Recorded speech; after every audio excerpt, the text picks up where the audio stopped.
Good day, Sir Valesa. So we're here from Group 1, which for this opportunity, we're going to discuss about Berlin Blockade in the year of the 1948. Next slide, please. So these are our group's member, which consists of 12 members. There are Anthonius Ricardi, Arafah Regita, Aisya Farra, Enya Achresia, Firyal, Frisa Fiandra, Nur, Maria Fransisca, Putri Dira, Siti Athiya, Theresia Erlin, and Viana Salsabyla. And for the very first topic that we're gonna discuss is about its background and its timeline, which is gonna be presented by Anthonius Ricardi. Time and place, yours. Background. The term 1948 Berlin Crisis, or also known as the Berlin Blockade, is one part of the Cold War results, which involves the country of USA, United States of America, and Soviet Union. Such occurrence yielded the Soviet Union's endeavor in executing the blockade over the West Berlin within the scope of Western Allies transport communications and land communications such as water, rail, and highway. In other words, the blockade has the purpose of um, to seal off the Western Allies' control over West Berlin. Yet, as the blockade began to be implemented by the Soviet Union on June 24, 1948, the Western Allies managed to develop Berlin airlift in 2 days later. The Berlin airlift was uh, developed in order to supply various kinds of life necessities and commodities to the area of West Berlin, which was controlled by the Western Allies. It is also concluded by Miller 1998 that the Berlin airlift was phenomenal, that it could induce the Soviet Union's failure on the blockade over the West Berlin, which it can be deemed also that the Western Allies was able to manage the negotiation without any haste and tough consideration. The failure was caused by the success of Berlin airlift by the British and American Air Forces or Western Allies in organizing the humanitarian relief and international peace policy that a city could eventually live in. Next slide, please.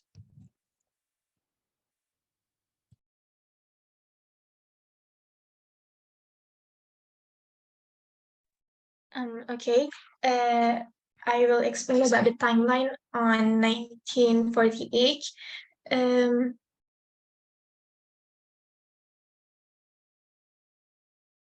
At the end of the Second World War and Germany's defeat, plus a rest of its territory east of the Ardennes line were amputated.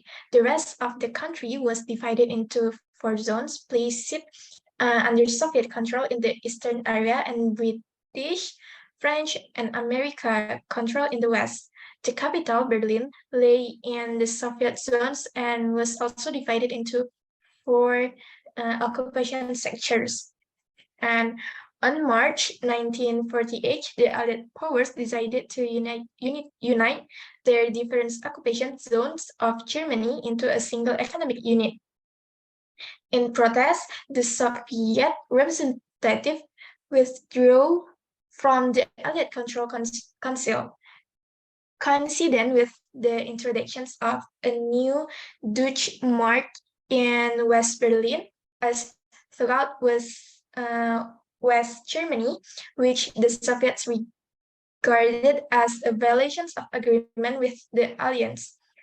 The Soviet occupation force in Eastern Germany began a blockade of all rail, road, and water communications between Berlin and the West.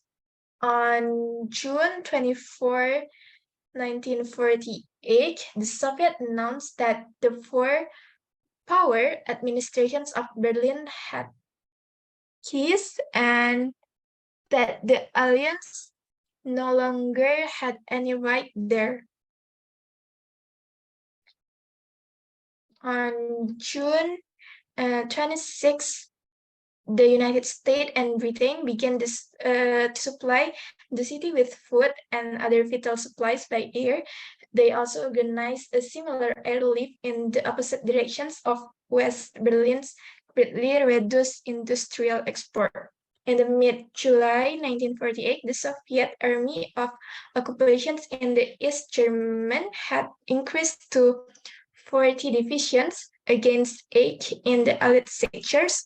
By the end of July, 3 groups of U.S. strategic bombers had been sent as reinforcement to Britain. And for the timeline of 49 will be explained by Arafah.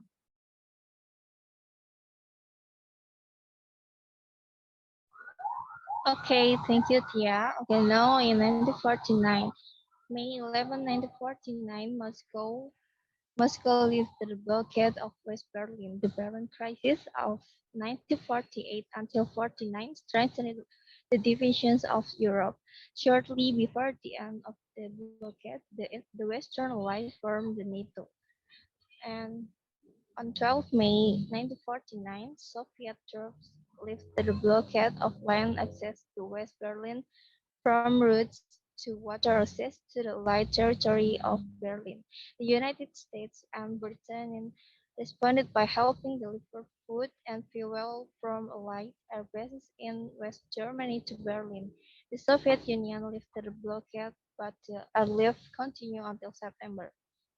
On 23 May 1949, the Federal Republic of Germany or West Germany was founded, which was followed by the formations of the German Democratic Republic or East Germany. On 7 October 1949, the capital city was established. The capital of West Germany was born, while East Germany declared East Berlin its capital. Okay, next will be explained by Theresia Erlin.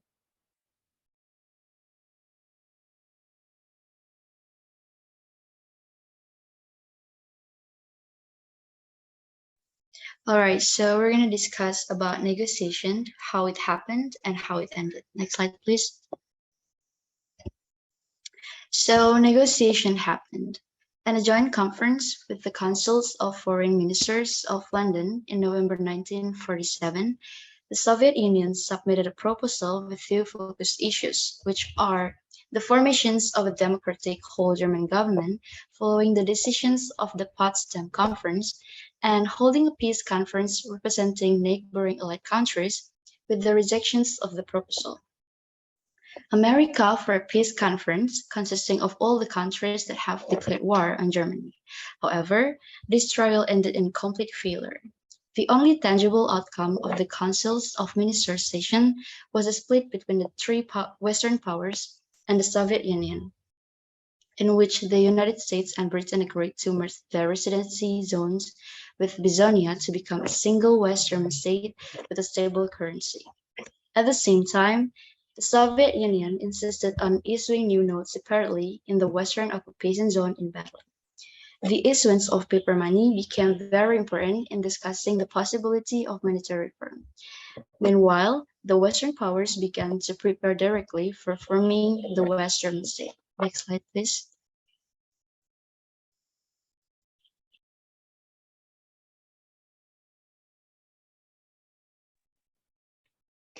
On May 18, 1948, the Soviet government adopted a resolution on carrying out military reforms in the Soviet occupation zone in Germany.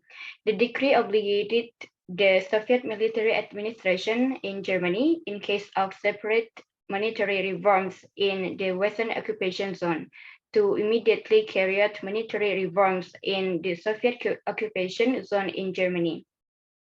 On June 93, the occupying authorities of the three Western powers decided to extend the currency reforms in West Germany to the western sector of Berlin, which prompted the Soviet to cut off land and water communication between the Western occupation zone and Berlin. Separate currency reforms provided a pretext for severing land and water line of communication between West Berlin to get Western power to return to get negotiating table for an agreed solution to the German problem. Finally, the American leadership decided to hold a private meeting of the ambassador of the three Western powers in Moscow with G. Stalin, a protect meeting created by the Soviet for the four government representatives to discuss any unresolved questions that could affect Germany as a whole.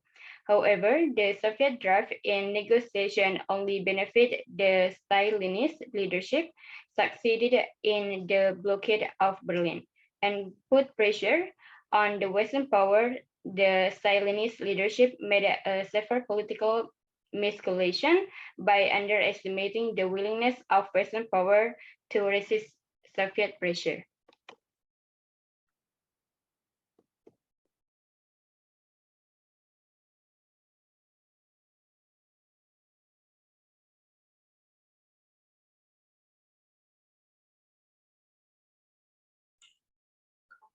As a result of the negotiation between representatives of the West of Stalin, the commander-in-chief of the four powers in Germany lifted restrictions on the communication between Berlin and the Western population zone and withdrew currency circulations in Berlin.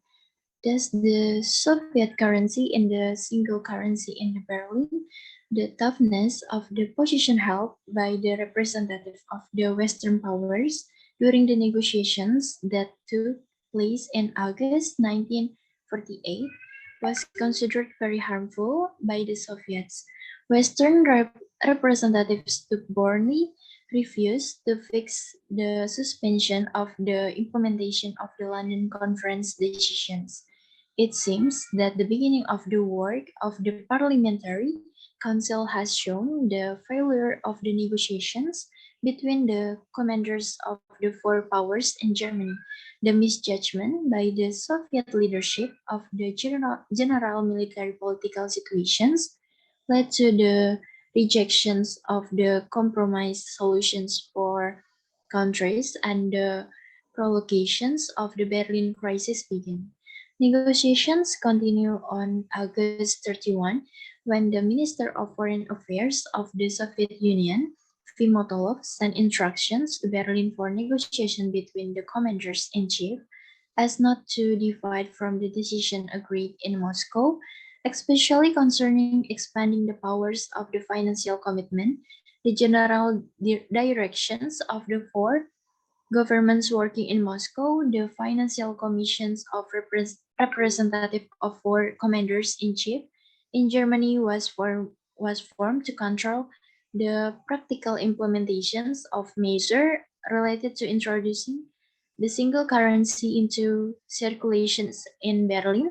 This talk continued until September 7, 1948.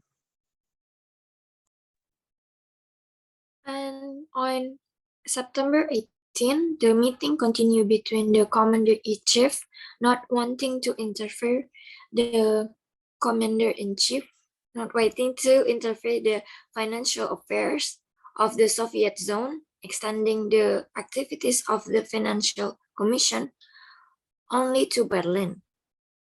Representatives of the three powers have always acknowledged that the Financial Commission control must be exercised not to harm those responsibilities. But unfortunately, the Soviet leadership did not use this opportunity to reach a good compromise. The misjudgment of the political, military situation and capabilities of the Western power led to the refusal to resolve the the prolonged Berlin crisis in September 1948. In General Assembly of the United Nations on November 20, 1948, the Soviet delegation, Ratiani, revealed that the American considered the air bridge situation very difficult. Moreover, the winter condition made difficult for the flight, and the personnel required significant effort in flight. In 1948, discussion at the UN Security Council, attempts by the chairman of the Security Council of Bramuglia, acts to as mediator the work of the technical committee of the expert from 6 neutral countries turned out to be fruitless. Thank you. Next slide.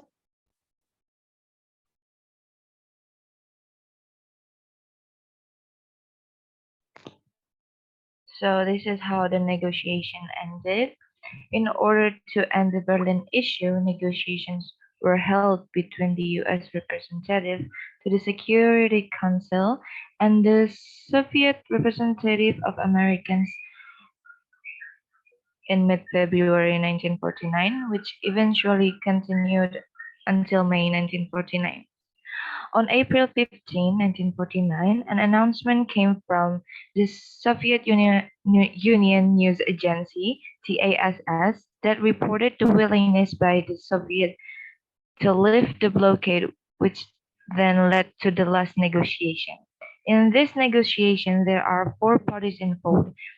There are the Soviet Union, the USA, Britain, and French to reach a settlement.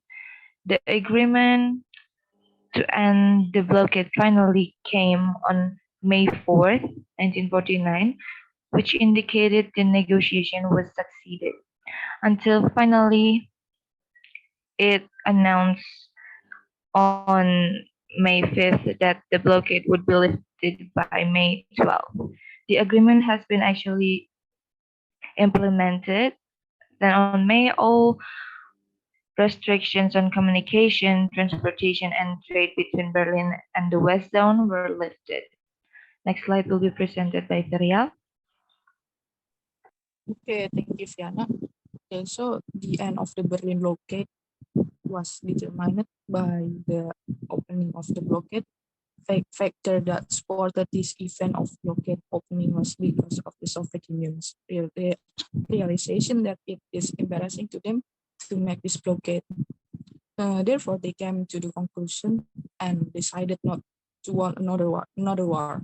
This is most likely because of the countermeasures imposed by the Allies on East German communication, and above all, because of the Western embargo placed on all strategic exports from the Eastern Bloc. Therefore, Moscow proposed negotiation to end the blockade of Berlin. The Soviets agreed to reopen land access to the city, and at 12 past 1 a.m. on May 13, the first Allied train for 11 months rolled into Soviet occupation East Germany, reaching Berlin shortly before dawn. Although the blockade was lifted, the air sport mission continued until September 30, 1959, to supply the citizens of West Berlin for a year in anticipation of the Soviet Union implementing the blockade. A new blockade never took place, but tension in Berlin continued to be high, leading to the construction of the Berlin Wall in 1961. Next slide will be explained by Enya. Okay, thank you for the opportunity, Firyal. So we are going to explain the next topic, which is the impact of Berlin blockade. Next slide, please. So the first one is NATO formation and Western defense coordination. After the Berlin blockade crisis ended, the European region was divided into 2 opposing camps, namely the camp of liberalism, the North Atlantic Treaty Organization or NATO, which is led by the US, and the communist camp, the Warsaw Pact, led by the Soviet Union. NATO was formed in 1949 as an alliance of countries around the North Atlantic formed for their mutual defense.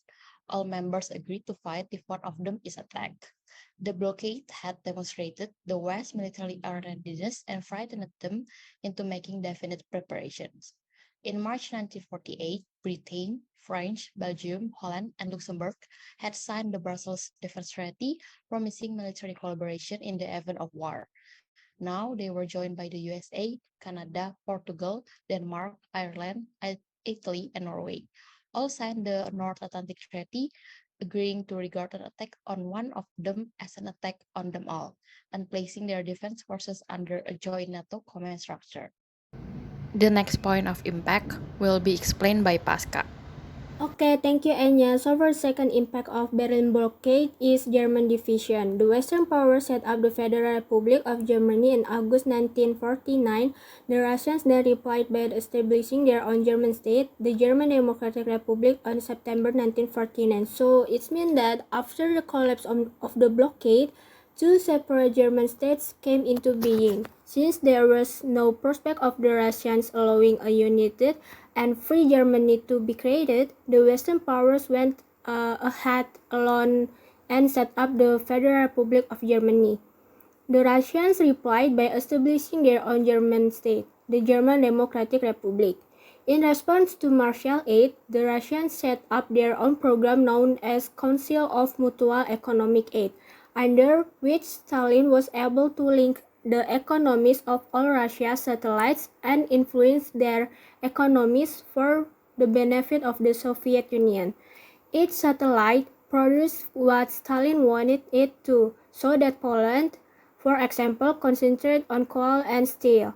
Finally, in 1955, the Warsaw Pact was established after West Germany was admitted to NATO. The Warsaw Pact was a military alliance between Russia and its satellites, but in practice it was more of a gesture against West German membership of NATO, as there was already no doubt about the Soviets' influence and control over the armed force of its satellites. Problems surrounding Berlin didn't go away. It led eventually to the construction of the Berlin Wall when Khrushchev challenged President Kennedy. And next will be explained by Aaron. All right. I guess it's my part for the conclusion. So we agree to conclude that the term 1948 of the Berlin crisis, or also renowned as the Berlin blockade, is one part of the Cold War results, which involves the country of the United States of America and the Soviet Union. And the Berlin airlift was phenomenal that it could induce the USSR's failure on the blockade over West Berlin, which it can be deemed also that the Western allies was able to manage the negotiations without any haste and tough consideration. And the first negotiations in the Berlin blockade was happened between three parties. And over the first half of 1948, representatives from the United States, Britain, and also France met in London to discuss the future of the Germany. And in the April 15, 1949, was the last negotiations of the agreement to the end. The blockade finally came on. The blockade finally came on the May 4th, 1949, which also indicate the negotiations was succeeded. And the negotiations model is a heterogeneous model which in these negotiations. So I guess that's all for our presentations. The last slide is going to be for our references. Can we go to the, yes, so these are our references to make this PowerPoint and also the materials that we use. So thank you so much, Sir Falesa. That's it from us, from the group one. Hope you understand and also enjoy our presentation. Thank you so much for your time and also attention. Good day, sir. Thank you.